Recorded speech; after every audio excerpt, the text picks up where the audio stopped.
कल हमारे प्रधानमंत्री नरेंद्र मोदी जी ने राष्ट्र के नाम एक संदेश दिया था।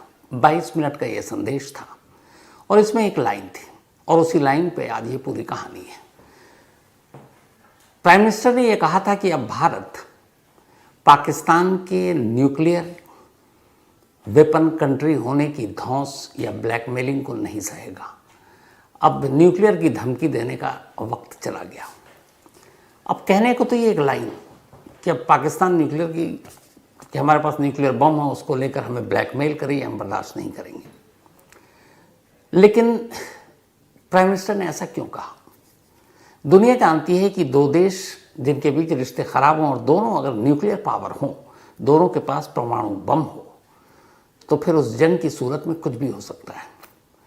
लेकिन पीएम का ऐसा कहना क्यों था, ये आज आपको समझाता हूँ और बताता हूँ, और यही पूरी कहानी है।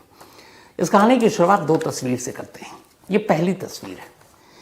ये तस्वीर जो आप देख रहे हैं, ये अमेरिकी ऊर्जा विभाग के परमाणु आपातकालीन सहायता का एक प्लेन है। इस प्लेन का नाम है B350 AMS। AMS का मतलब होता है एरियल मैप सर्वे। अब इस प्लेन में क्या खास है और ये प्लेन से मैं कहानी क्यों शुरू कर रहा हूँ? तो जैसा कि नाम से ही जाहिर है, ये अमेरिकी न्यूक्लियर डिपार्टमेंट के न्यूक्लियर इमरजेंसी असिस्टेंस का प्लेन है। अगर कोई न्यूक्लियर इमरजेंसी आ जाए तो उसमें इस प्लेन की ज़रूरत पड़ती है। क्यों पड़ती है और इस प्लेन में क्या खासियत है? तो आपको पता है, पूरी दुनिया में जो फ्लाइट उड़ती है आसमान में, फ्लाइट रडार 24 एक साइट है जिस पे आप आम लोग भी देख सकते हैं पूरी हलचल कौन सी इस वक्त आसमान में कितने प्लेन उड़ रहे हैं, अभी भी आप पता कर सकते हैं। भारत की वायु सीमा में कितने हैं, पाकिस्तान के कितने हैं, पूरी दुनिया के। इत्तेफाक से 10 मई, जी हाँ 10 मई, जिस दिन भारत और पाकिस्तान के बीच सीज फायर हुआ, उस दिन फ्लाइट रडार 24 ने इस प्लेन को कैप्चर किया। और ये प्लेन पता है कहाँ उड़ा था? पाकिस्तान के एयर स्पेस में, यानी पाकिस्तान के आसमान पर, और ये चक्कर काट रहा था। अब एक प्लेन चक्कर काटे तो इसमें हैरानी की क्या बात है, लेकिन यहाँ ध्यान दीजिए कि ये प्लेन कोई मामूली प्लेन नहीं है। ये प्लेन ही वो प्लेन है जो जब कहीं जो न्यूक्लियर, जिनके पास पावर है, न्यूक्लियर बॉम्ब है, न्यूक्लियर वेपन है, अगर वहाँ कोई हादसा हो जाए, अगर वहाँ कोई बॉम्ब गिरे, अगर वहाँ कोई उस जहाँ पे उसको रखा गया न्यूक्लियर वेपन को, उसमें कोई हलचल हो, उसको नुकसान पहुँचे, तो सबसे पहला खतरा होता है रेडिएशन फैलने का। आप जानते हैं रेडिएशन कितना खतरनाक है। बरसों हिरोशिमा में आज भी इसका असर है। तो ऐसी सूरत में ये जो प्लेन है यूएस का B350, ये आसमान में उड़कर ये पता करता है कि एक्चुअल में रेडिएशन का कितना खतरा है, रेडिएशन फैल रहा है कि नहीं, और फिर उसी के हिसाब से आगे की कार्रवाई होती है। अब इत्तेफाक की बात है कि 10 मई को ये प्लेन सुबह जिस जगह पर उड़ रहा था वो नूर खान एयरबेस है पाकिस्तान का, उस एयरबेस के इर्द गिर्द उड़ रहा था।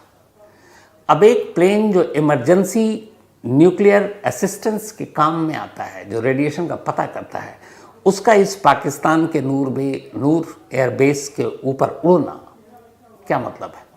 तो इसका सीधा सा मतलब ये था कि शायद नूर एयरबेस के पास पाकिस्तान के परमाणु ठिकानों पर हमला हुआ और परमाणु बम या उसके हथियार को नुकसान पहुंचा और उससे रेडिएशन फैला, और उस रेडिएशन के फैलने के खतरे का अंदाज़ा लगाने के लिए ये जो प्लेन काम में आता है, जो यूएस का है B350 AMS एरियल मैप सर्वे। बाढ़ में आपने देखा होगा, अलग अलग ऐसी चीज़ों में, इमरजेंसी में नेता लोग घूमते हैं और देखते हैं बाढ़ कहाँ है, सूखा कहाँ है, प्लेन में बैठकर। उसी तरीके से आप ये समझिए कि ये ख़ास प्लेन है जो एरियल सिर्फ मैप सर्वे करता है कि रेडिएशन कहाँ तक है। बाकायदा इसमें सारे सिस्टम लगे होते हैं। तो 10 मई की सुबह यूएस का ये प्लेन नूर एयरबेस के ऊपर मंडरा रहा है। अब नूर एयरबेस के ऊपर क्यों मंडरा रहा है और नूर एयरबेस की खासियत क्या है, इसको समझने के लिए अब पहले दूसरी तस्वीर आपको दिखाता हूँ। ये दूसरी तस्वीर भी 10 मई की ही है, और ये दूसरी तस्वीर जो आप देख रहे हैं इसमें मिस्र का एक कार्गो प्लेन है। मिस्र का ये कार्गो प्लेन मिस्र से उड़ता है और चुपचाप पाकिस्तान की वायु सीमा में दाखिल होता है। अब आपने देखा होगा, अक्सर आप प्लेन में लोग आप ट्रैवल करते हैं कि एक लंबी दूरी की फ़्लाइट में जब हम चलते हैं तो प्लेन ऐसा नहीं है जैसे पहाड़ी में रास्ता होता है ना, जिग-जैग घूमते हैं, या छोटे छोटे मोड़ चौराहे सड़क पर मिलते हैं। हाईवे पे आप जाएंगे तो बिल्कुल सीधे सीधे आप जा रहे होते हैं। एयर ट्रैफिक भी ऐसे ही होता है, लंबी दूरी मतलब सीधे सीधे, बहुत कम टर्न होते हैं। लेकिन इस फ्लाइट रेडार 24 का ये जो डेटा, आप इसको गौर से देखेंगे तो मिस्र का ये कार्गो प्लेन स्ट्रेट नहीं चल रहा है, ये जिग-जैग चल रहा है, सीधे आता फिर यूँ फिर यूँ फिर यूँ फिर यूँ फिर यूँ। अमूमन ऐसे प्लेन नहीं उड़ते हैं। तो सवाल है मिस्र का ये कार्गो प्लेन यूँ क्यों उड़ रहा है जिग-जैग तरीके से? तो उसकी वजह थी कि मिस्र के इस प्लेन में बोरॉन नाम का एक केमिकल था, और उस केमिकल को लाने के ये इस प्लेन में लाया गया मिस्र से। और लाने के बाद इसका जो बोरॉन केमिकल है, इसका इस्तेमाल कब होता है? पहली चीज़ आपको बताया कि उस अमेरिकी प्लेन का इस्तेमाल कब होता है, रेडिएशन पता करने। इस मिस्र के कार्गो प्लेन में जो केमिकल रखा हुआ था बोरॉन, इसका यूज़ होता है किसी भी न्यूक्लियर सेंटर, परमाणु बम, न्यूक्लियर हथियार, अगर उसकी सेफ्टी को खतरा आ गया है, अगर जहाँ ये ठिकाना है परमाणु वहाँ पर कोई बमबारी हुई है, कोई नुकसान पहुँचा है, तो उसकी सेफ्टी और मरम्मत के लिए इस तरह के कदम उठाए जाते हैं, जिसमें पहली चीज़ होती है बोरॉन नाम का केमिकल। अब मिस्र का ये कार्गो प्लेन ये केमिकल लेकर क्यों उड़ा है? तो उसकी वजह है कि इस पूरी दुनिया में सबसे ज़्यादा बोरॉन नाम का ये केमिकल मिस्र की मशहूर नील नदी में ही पाया जाता है। और नील नदी से ये बोरॉन जो रेडिएशन को फैलने से रोकने में बड़ा कारगर साबित होता है। तो इसीलिए बोरॉन नाम का ये केमिकल मिस्र के इस कार्गो प्लेन में था। अब जो मैंने शुरू में आपसे कहा था कि प्लेन हमेशा ज़्यादातर सीधे सीधे उड़ते हैं, लेकिन ये जिग-जैग करके पाकिस्तान के एयर स्पेस में घूम रहा है। जिग-जैग कब होता है? जब ये ऊपर से इस केमिकल को कोई छिड़काव कर रहा है। तो छिड़काव करने के लिए आपको ऐसे ऐसे ऐसे ऐसे प्लेन की जो सीधे सीधे स्ट्रेट है उसके बजाय आपको दाएं बाएं होना पड़ेगा, क्योंकि चारों तरफ छिड़काव करनी है। तो ये तस्वीर भी फ्लाइट रेडार 24 की है, लाइव इमेज थी, और ये प्लेन कैप्चर हुआ, कोई भी इसको देख सकता था। तो इस प्लेन का सीधे ना जाकर जिग-जैग तरीके से पाकिस्तान की हवा में घूमने का मतलब यही था कि इस बोरॉन नाम के केमिकल को उस नूर एयरबेस के इर्द गिर्द छिड़काव करना था। अब इस केमिकल का छिड़काव भी तभी होता है जब रेडिएशन का खतरा होता है। तो ये दो तस्वीर आपको दिखाई। अब इस दो तस्वीर के पीछे की पूरी कहानी है, और हमारे प्राइम मिनिस्टर ने जो कहा कि अब न्यूक्लियर पावर कंट्री हो गया, ब्लैकमेलिंग नहीं चलेगी, धमकी नहीं चलेगी, वो क्यों है? तो इन तस्वीरों के बाद अब असली तस्वीर और असली कहानी पर आते हैं। जब 10 मई की ये रात है, 9 मई की रात बीत चुकी, अब 10 मई की रात हो चुकी, 12 बज चुके हैं, 9 से हम 10 मई में दाखिल हो चुके हैं।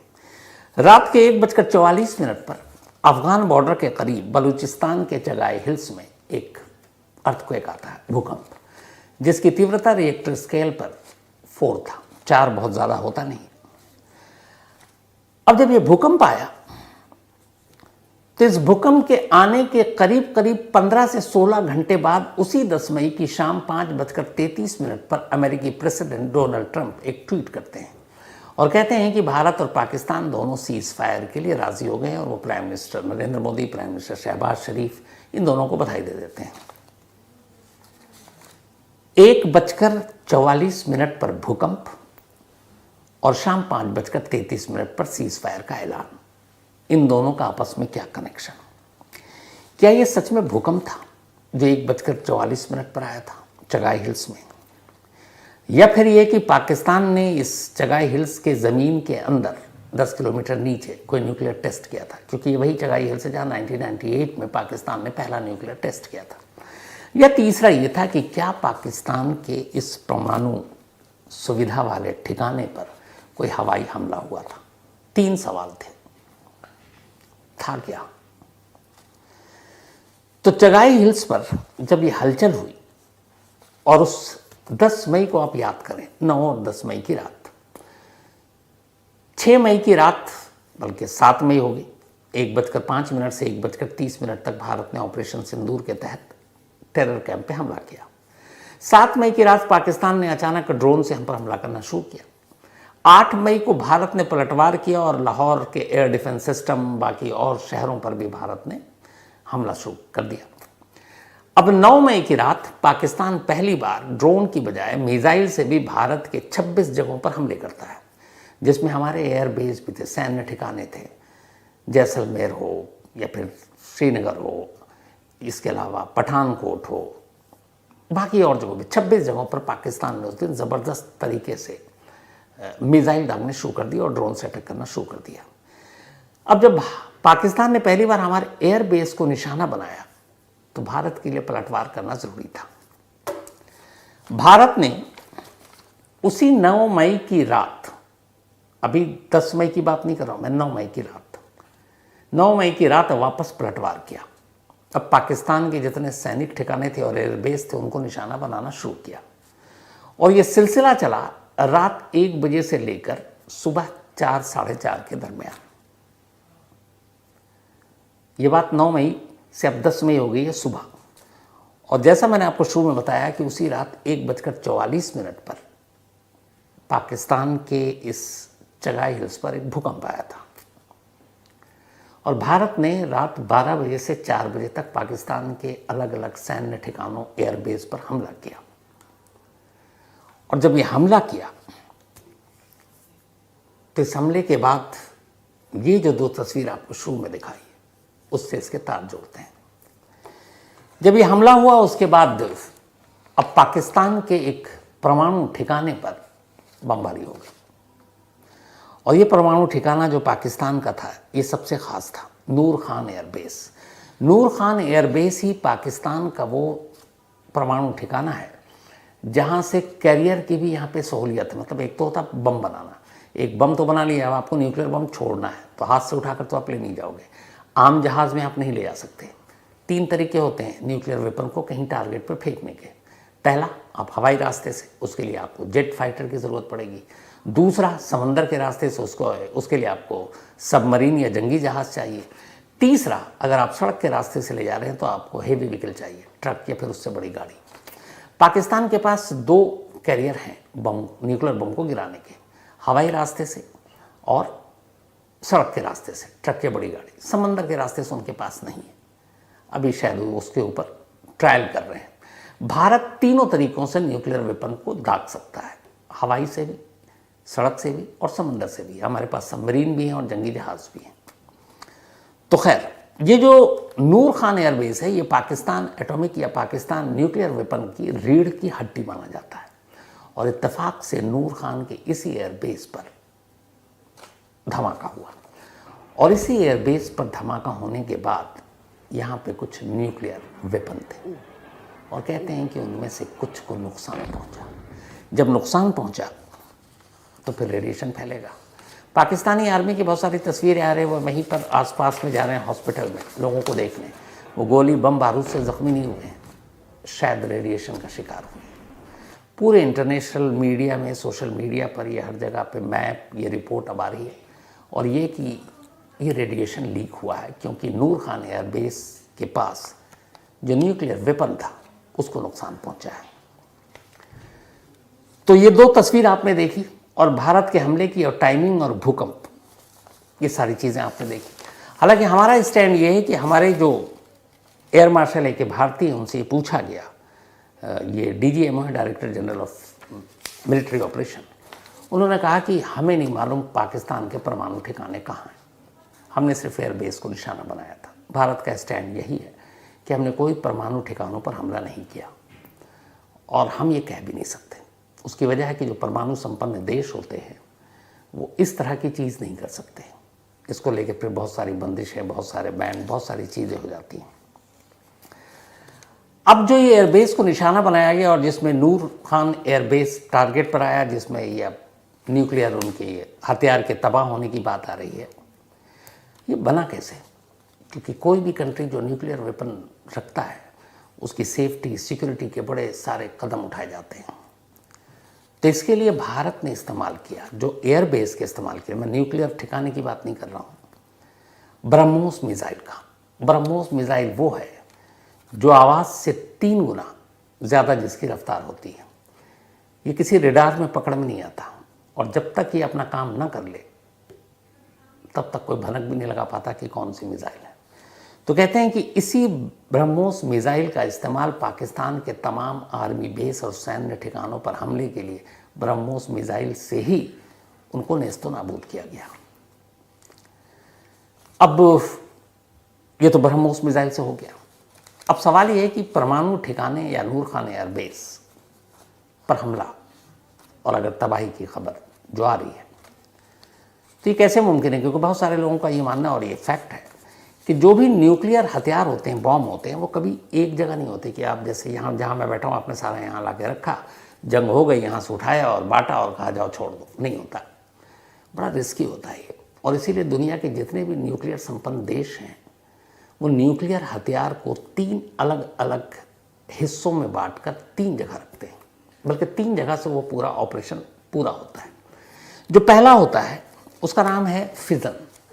फिजन असल में जहाँ रॉ मटेरियल, चाहे यूरेनियम या फिर टाइटेनियम जो भी हो, प्लूटोनियम, तो रॉ मटेरियल से जो न्यूक्लियर वेपन बनते हैं उसको कहते हैं फिजन। वो एक जगह पे रखा जाता है।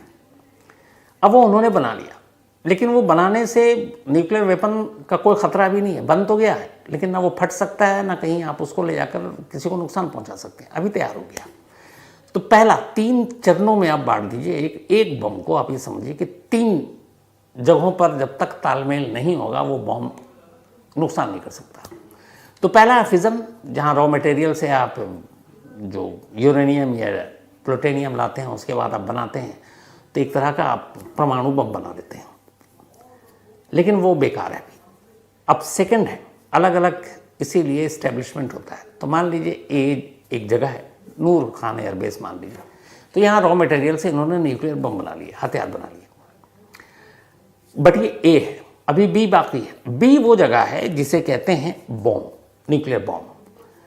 वो एक ऐसी जगह होती है इस्टेब्लिशमेंट जहाँ ए यानी कि जो फिजन तैयार हुआ रॉ मटेरियल से, अब उसको उस दूसरी जगह लाते हैं और वहाँ उसको एक ख़ास, कई फिल्मों में भी देखा होगा, उस रॉ बॉम्ब को रखते हैं और उसको फिर डिटोनेट करते हैं, मतलब जोड़ते हैं कि अब बम तैयार है, अब बम तैयार है।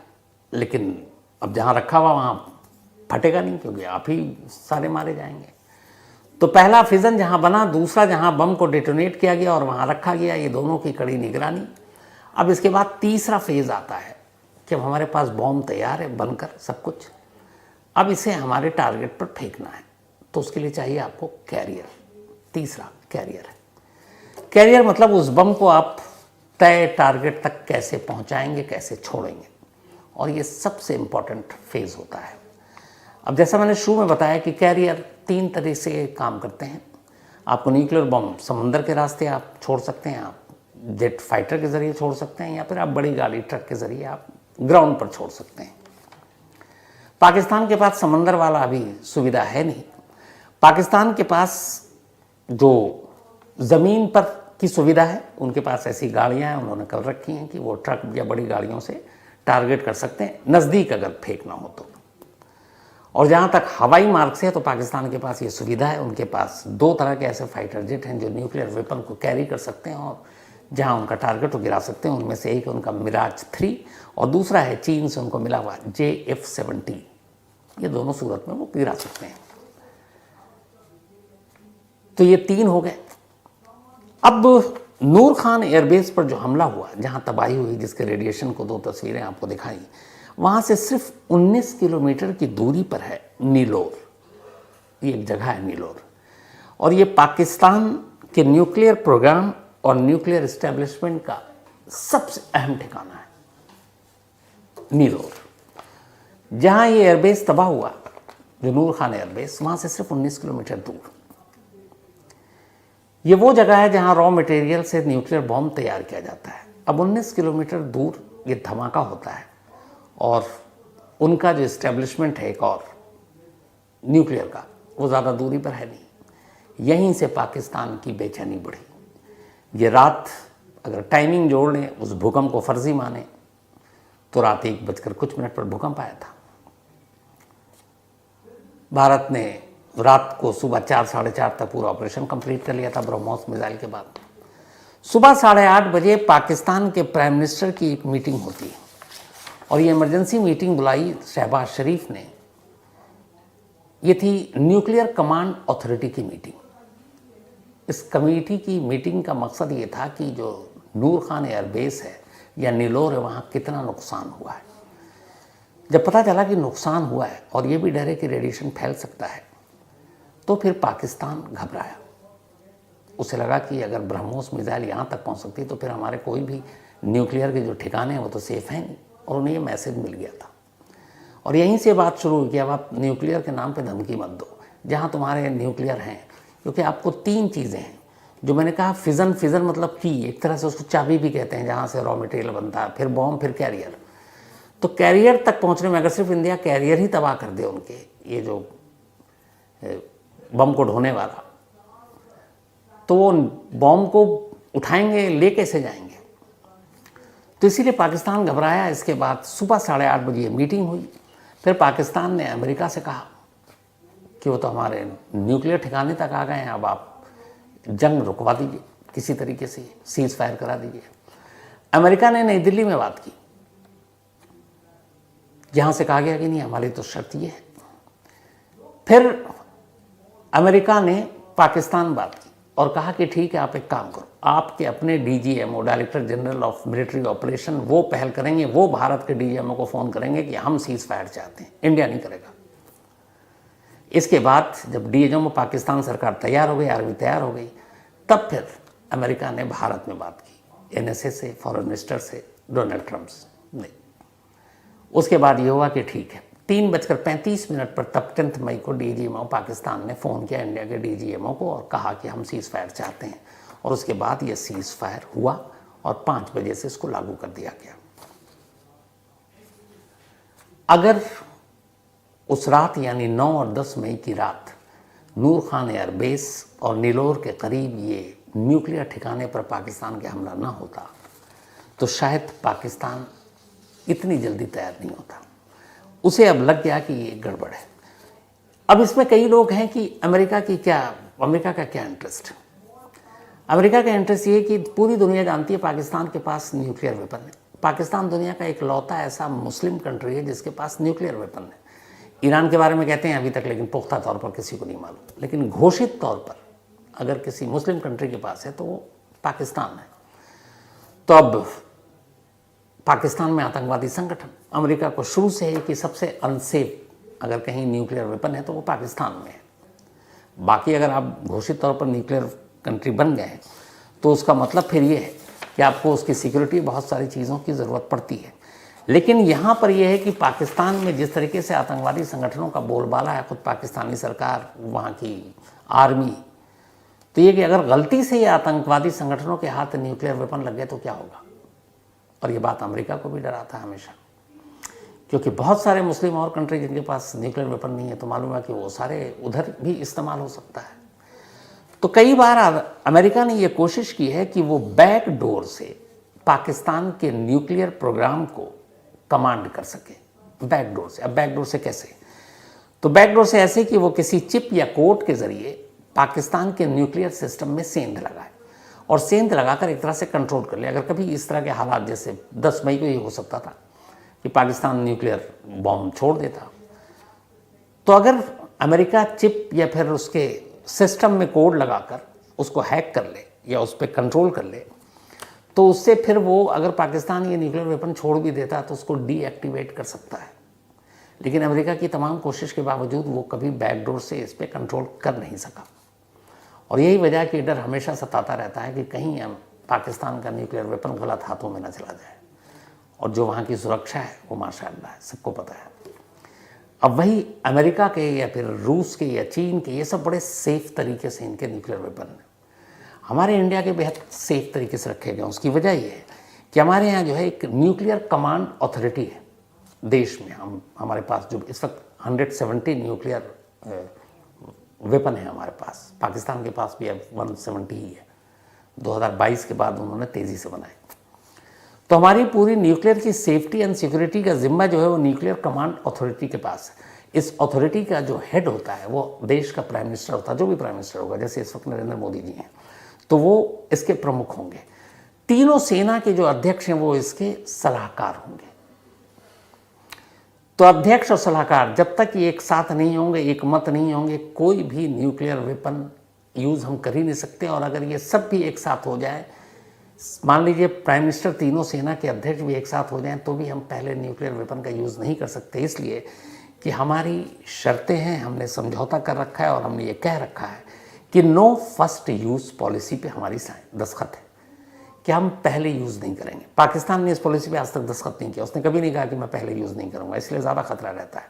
लेकिन भारत एक जिम्मेदार देश होने के नाते इस पॉलिसी पे साइन कर चुका है कि नो फर्स्ट यूज़ पॉलिसी, यानी कि अगर चाहे कैसे भी हालात हो, हम पहले न्यूक्लियर बम नहीं छोड़ेंगे।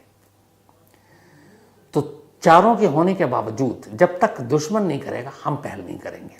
तो इसलिए भारत का nuclear programme, nuclear war, nuclear हथियार, ये सेफेस्ट हैंड में है।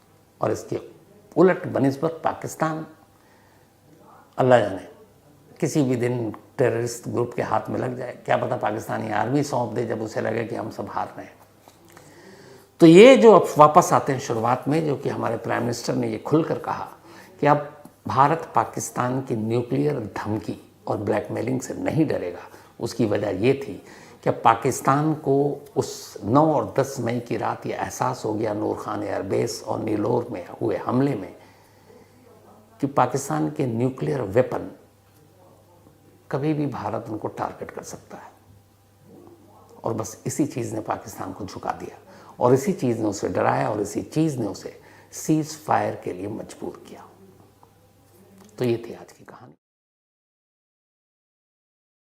पिछले कुछ दिनों से आप सभी को पता है क्या माहौल है, सरहद पर तनाव है। पहले ऑपरेशन सिंदूर, उसके बाद ड्रोन और अब भी हालात हम ये कहें कि शायद उतने बेहतर तो है नहीं। आप में से बहुत सारे लोग ये जानना चाह रहे थे कि ये क्या है, क्या जंग आमने सामने की होगी, क्या एक दूसरे के हम सरहद में दाखिल होंगे, हमारे जो फाइटर जेट हैं उनका इस्तेमाल होगा, कई लोग न्यूक्लियर वॉर की बात कर रहे हैं। अब जाहिर सी बात है, मैं आप ही जैसा इंसान हूँ, इन सारे सवालों का जवाब कोई एक एक्सपर्ट ही दे सकते थे। और इत्तेफाक से आज हमारे साथ हमारे स्टूडियो में है मेजर जनरल बिशंबर दयाल साहब। बहुत बहुत आपका स्वागत मेजर जनरल साहब। 37 साल का इनका तजुर्बा है, आर्म्स एमुनेशन से लेकर स्ट्रेटजी, और बाकी अब 37 साल गुजारा है तो सरहद जंग से पहले क्या, जंग के बाद क्या, जंग होती क्या है और इस बार क्या होगा, मुझे नहीं लगता है कि मेजर जनरल बिशंबर दयाल साहब से बेहतर कोई बता सकता। एक ओपिनियन बटा हुआ है, वो ये है कि जो हमने 7 मई को 9 टेरर कैंप पर पाकिस्तान पे हमला किया, तो इनका कहना है कि हम इससे संतुष्ट नहीं हैं। या तो आप पूरा पीओके ले आओ और या फिर ऐसा करो कि कुछ कम से कम जिन्होंने नौजवानों की ठीक किया है आप उनमें से उन सबको निपटा। सब मैं इनके साथ हूं। तो मेरा सवाल ये है सर यहाँ पे कि अगर अमेरिका पाकिस्तान के एबटाबाद में घुसकर ओसामा बिन लादेन को मार सकता है, तो चाहे वो लश्कर का चीफ हाफिज सईद हो, जैश का मौलाना मसूद अजहर हो, हिजबुल का सैयद सलाउद्दीन हो, हम एबटाबाद जैसा ऑपरेशन क्यों नहीं कर पाते हैं पाकिस्तान में घुसकर? मैं आपकी जो ये टीम, यंग टीम जो हिंदुस्तान की है, मैं बिल्कुल इसके साथ हूँ, क्योंकि मेरा मानना ये है, ये पानी बंद करने से, इकोनॉमी से कोई मुल्क नहीं टूटता, कोई गिरता नहीं और कोई कहीं नहीं। और आप यहाँ बैठ के बोलो कि बलूचिस्तान आपके नाम पे अलग हो जाए, तोड़ दें, आप उसको कोई चंदा बंदा दे दो, मैं नहीं समझता इसमें कुछ कोई तुक है। मेरा मानना ये है कि साहब, अगर आपने, मैं बार बार कह चुका ये चीज़ टेलीविज़न पे हर जगह, कि भाई 1971 वॉर के बाद पाकिस्तान कभी भी आपके टर्म्स कंडीशंस पर कोई चीज़ पर नेगोशिएट करने नहीं आया, राइट? वो आया है तो दोनों बराबर के टेबल पे आया, आपने कुछ बोला, उसने कुछ बोला, आपने 2-4 फोटोज़ खींची, मुशर्रफ साहब चले गए, कोई या वो क्रिकेट देखने आए थे अपने जियाउल हक, टेक्नोलॉजी वो कह रहे थे ये क्रिकेट वो है, डिप्लोमेसी है, ये साहब। आपको तो एंड स्टेट में बार बार कहता हूँ, आपकी एंड स्टेट की डिज़ायर क्या है? अगर मैं हिंदुस्तानी हूँ, मैं आज की जनरेशन से कह रहा भाई, हमारी पीढ़ी ने दुख देखा है भाई, 35 साल जम्मू एंड कश्मीर को डिस्टर्ब देखा है भाई, हाहाकार मची देखी है भाई, कश्मीर हमारा स्टेट है भाई, वो भी हमारा मतलब धारा 370 वो छोड़ के वो भी इंटीग्रेट होना चाहिए हमारे देश के साथ, और प्रांतों की तरह इंटीग्रेशन होनी चाहिए। अब बिल्कुल मतलब क्योंकि हमारा हिस्सा है, पहले दिन से हमारा हिस्सा है, आखिर हमारी आज से नहीं सदियों से वो हिस्सा हमारा है, भारत के नक्शे का मूल वो है। अगर वो इंटीग्रेट हो रहा है तो अगर उसको डिस्टर्ब हो रहा है बार बार, आखिर टेररिज्म से सिर्फ ये थोड़ी है कि वो हमारे खिलाफ हैं या किसी लोकल पॉपुलेशन सफ़र करती है जो लोग नहीं समझते। मैंने काफ़ी गुजर बकर वालों से बात की, सफ़र करते हैं बेचारे, घर में टेररिस्ट आके रात को 6 आदमी बैठ के खाना बनाओ, उनके पास क्या है, वो तो बंदूक के सामने कुछ भी करते हैं। तो हमारे यहाँ भिंड मुरैना में भी तो 70s 60s में जब जो बड़े बड़े डाकू थे उनके सामने क्या था। तो साहब ये एक हकीकत है कि ये जो है एक ऐसा कैंसर है जो फैल चुका है। इसको आप कम कर दो फिर बढ़ जाएगा, फिर कम कर दो। और दूसरा मैं जो बात कह रहा हूं उसका कि भाई इसके पीछे है वो पाकिस्तानी से, और एंड स्टेट आप बार बार कहते हो कि भाई पीओके हमारा है, तो मैं इन लोगों के बिल्कुल साथ हूं कि एंड स्टेट का मतलब है जम्मू एंड कश्मीर में किसी किस्म का कोई उग्रवाद ना हो, और पूरा पीओके और जम्मू एंड कश्मीर जैसे स्टेट था, जैसे महाराजा हरि सिंह के टाइम था, आज़ादी से पहले था, जिसने एक्सेशन डॉक्यूमेंट जो साइन किया था, वो पूरी बाउंड्री हमारी होनी चाहिए। अगर ये है तो कोई बुद्धिजीवी मुझे रास्ता बता दो इसके सिवाय कि आपको पाकिस्तान की फौज को ड्रॉ करना पड़ेगा, पाकिस्तान की फौज को डिप्लीट करना पड़ेगा, पाकिस्तान की जो फौज की लीडरशिप है उसे अपनी लीडरशिप को भगाना पड़ेगा। पाकिस्तान मुल्क भगाएगा जैसे याह्या खां भागा था। क्या हुआ था 1971 में, भगा दिया ना उन्होंने, खुद भगा दिया अपने डिक्टेटर को, प्रेसिडेंट को। जब तक ये हालात नहीं करोगे, जब तक वो नेगोशिएटिंग टेबल पर नहीं आएगा, जब तक आप उसको नहीं कहोगे देखिए ये पंजाब का इलाका हमारे पास है, आप पीओके छोड़ दे, हम आपको दे देंगे, नहीं तो अब हम यहाँ बाउंड्री खींचने वाले हैं, ये भैया ये नदी का रास्ता हमने बना दिया, ये हमारी बाउंड्री। तो पीओके हमारे पास आएगा कैसे मेजर साहब? जब आप लड़ाई लड़ोगे, फिजिकली उसको ड्रॉ करोगे। लोग कहते हैं वो न्यूक्लियर स्टेट है, कैसे कर दोगे? अगर आप 9 टेररिस्ट कैंप को उड़ा सकते हो तो उसके पास 40-50 ऐसे वो होंगे जिनसे वो न्यूक्लियर यहाँ डिलीवर कर सकता है ना, तो उनको पिन पॉइंट उड़ा दो यार एक रात को। वो हवाई जहाज जो कैरी कर सकता है F-16, वो कहाँ है वो? अगर आप इतना प्रिसाइज एक उस पर कर सकते हो डोम के थ्रू, बिल्कुल जहाँ वो सेंटर में, तो इसका मतलब आप उस हवाई जहाज को भी उड़ा दो वहीं बैठे रात को एक दिन। हमारे पास प्रिसीजन वेपन है, हमारे पास नहीं है सब भाई, हमने तो शो किया भाई, प्रूव किया है भाई, न्यूक्लियर बात कर लेंगे। मतलब हम उसके जो न्यूक्लियर कैरी करने के जो कैरियर्स हैं उनको डिस्ट्रॉय कर दो, तो वो नॉन न्यूक्लियर रहने दो उसके पास, वो अपने उसमें आग थोड़ी लगा लेगा, मर थोड़ी जाएगा। और आप उसको स्लोली ड्रॉ करो, एक तरीका है उसकी। जो बॉर्डर पे सेंसिटिविटीज है वहां हिट करोगे तो आएगा, कब तक नहीं आएगा? एकदम थोड़ी आपने बॉर्डर हिट किया उसने न्यूक्लियर चला दिया।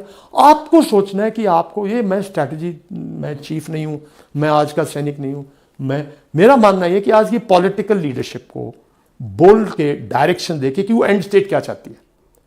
और भाई अगर एंड स्टेट नहीं चाहती है तो भाई किस बात का, फिर तो भाई कभी कभार वो टेररिस्ट अटैक करेगा, आप और सतर्क कर दो अपने आप अपने सर्वेलेंस सिस्टम और बढ़ा दो, आप अपनी थोड़ी सी इंटरनल सिक्योरिटी के ऑल अरेंजमेंट्स कर दो, आप अपनी एलसी को और फेंसिंग कर दो, आप अपने और थोड़ा सा कर दो। मतलब आप नहीं करना चाहते तो 2-3 लाख और सैनिक कर लो ना जो JNK में गार्ड करें, तो भाई आप कहोगे उसको मुश्किल और मुश्किल हो जाएगी, तो हो सकता है वो वैसे ही, मतलब।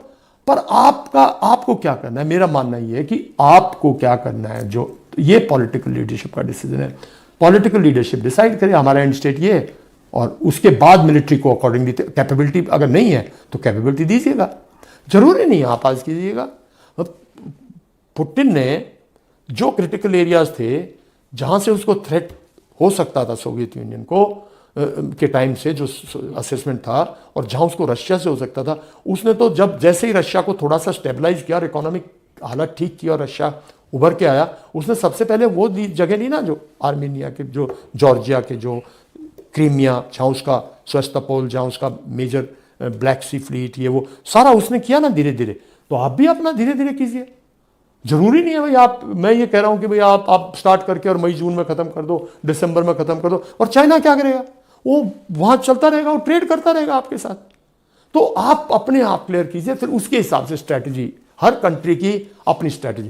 प्रेसिडेंट पुतिन ने कहा, अपने देश को बोला, और देखिए साहब, उसने 2022 में ऑपरेशन स्टार्ट करने से पहले उसने प्रॉपर अपनी दुमा को बताया ना कि we are starting a special operation. पूरे नेशन को ऑर्डर, एग्जीक्यूटिव ऑर्डर दिया, अपनी दुमा से पूरा का पूरा जो उनकी पार्लियामेंट है उससे पूरी की पूरी उसको वो लिया, मतलब जैसे हमारे यहाँ वॉर डिक्लेयर करके करो, उसने पूरा किया। और उसने बोला मेरा ये इरादा है, ठीक, बहुत स्पष्ट तरह से बोला। और अब उसने बोला कि अगर हम ये 2014 में ये सब करना चाहते तो हम नहीं कर सकते थे, तो इसका मतलब उसने कहा मुझे लगेगा वक्त, 6, 7, 8 साल लग गए प्लानिंग करते गए। आप लॉन्ग टर्म स्ट्रैटेजी क्या है, उसमें कोई भी पार्टी हो, आज हमारी बीजेपी है, प्रधानमंत्री मजबूत है, सरकार मजबूत है, और भाई कोई अमर तो है नहीं। आई मीन कोई यहाँ दुनिया में कल दूसरे प्रधानमंत्री हो सकता है इसी पार्टी के आ जाए, हो सकता है किसी और पार्टी के आ जाए, लेकिन लॉन्ग टर्म स्ट्रैटेजी जो नेशन को एग्रीड हो, जो बिल्कुल डॉक्यूमेंटेड हो, जिसके हिसाब से काम किया जाए। नेशंस ऐसे काम करते हैं, जिस नेशन ने, जिस भारत को आप विकसित भारत बनाना चाहते हो ना, पहले उसकी सोच और सोच के काम करने के तरीके को विकसित करो। मैं समझता हूं वक्त आ गया है कि इसको ज़्यादा ना खींचा जाए, और इनिशिएटिव हमारे पास है, मिलिट्री पावर हमारे पास है, स्ट्रैटेजिकली ग्लोबली आज ग्लोबल वर्ल्ड पावर में हम स्टेबल हैं। दुनिया की आज भी नैरेटिव के हिसाब से दुनिया हमारे साथ है, उसके साथ नहीं है, और रियल में उसकी इंटरनल कंडीशन काफ़ी ख़राब है, और उसकी पॉलिटी मजबूत नहीं है।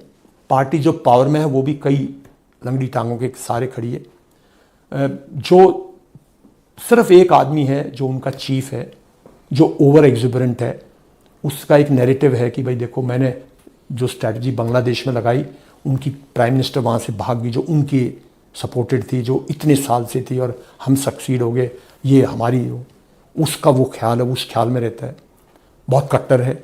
मुल्ला उमर मतलब कहते हैं, मुल्ला मतलब देखिए, मतलब मैं ये कहूँगा वो एक बहुत कट्टर भारत विरोधी है, वो एक कट्टर फंडामेंटलिस्ट है उसमें, और जिन्होंने जो रेडिकल इस्लाम जिन्होंने किया है, बदनाम कराया, जिन्होंने दुनिया में, पूरी दुनिया में खलबली मचा दी। अगर आप देखें तो I mean second world war की तरह डिस्टर्ब रहा है हमारा इलाका, खासकर एशिया का इलाका। अगर आप देखें अफ़गानिस्तान, सीरिया, इराक, सब पूरा का पूरा, खुद पाकिस्तान, भारत पे कितना नुकसान हुआ है, म्यांमार में क्या हो रहा है, श्रीलंका बिक चुका था ऑलमोस्ट, तो मतलब बांग्लादेश का हालात वो आप देख रहे हो, तो मतलब ये इलाका पूरा क्यों डिस्टर्ब रहे, राइट। तो ये जो है मुनीर साहब का हमें इलाज करना चाहिए। तो बस हथौड़ा गर्म है इस वक्त, मार दीजिएगा, मैं तो ये कह रहा हूँ, आज नहीं 5 दिन बाद मार, 10 दिन बाद मार दीजिएगा। और अगर आप कुछ और ज़्यादा बड़ी स्ट्रैटेजी है तो थोड़ा सा जैसे एस्केलेट डी एस्केलेट, जैसे टेम्परेचर ऊपर नीचे जाता है, पैरासिटामोल दे दी, अब घट गया फिर बढ़ जाएगा, शाम को फिर एक दे दो, तो ऐसे चलते रहो, और फिर एक दिन उठा के जो है वो, अगर आप लंबा खींचना था तो लंबा भी खींच लो। अगर आपने ऐसे टाइम पे करना है जो बिल्कुल आपके टाइम एंड चूजिंग से है, और जब आप फुली करें तब करें, पर करिए इसको। मेरा मानना ये, once for all let's do it as a nation. इसको नेक्स्ट जनरेशन पे पार ना करें, इसको, इस दर्द को अगली पीढ़ी पर ना ले जाएं, और इसको ख़त्म करें। मेरा मानना ये, बहुत से लोग हैं, बहुत सी बातें, बहुत बड़े बड़े बुद्धिजीवी लोग हैं, हर किसी का आज पढ़े लिखे सब है, सबका अपना दिमाग है, मैं अपने दिमाग से बात कर रहा हूँ। ज़रूरी नहीं इसकी कोई कहीं कोई सेंसिटिव हो। वो मेजर साहब आपने बिल्कुल सही बात की, बस ये जख्म आखिरी इलाज मांग रहा है। Thank you so much. बहुत सारे क्राइम तक फैमिली मेंबर के ये सवाल थे कि क्या है, तो मुझे लगता है सारे आपके सवालों के जवाब मिल गए। बहुत बहुत शुक्रिया यहाँ आप हमसे बात। थैंक यू, बहुत बहुत शुक्रिया।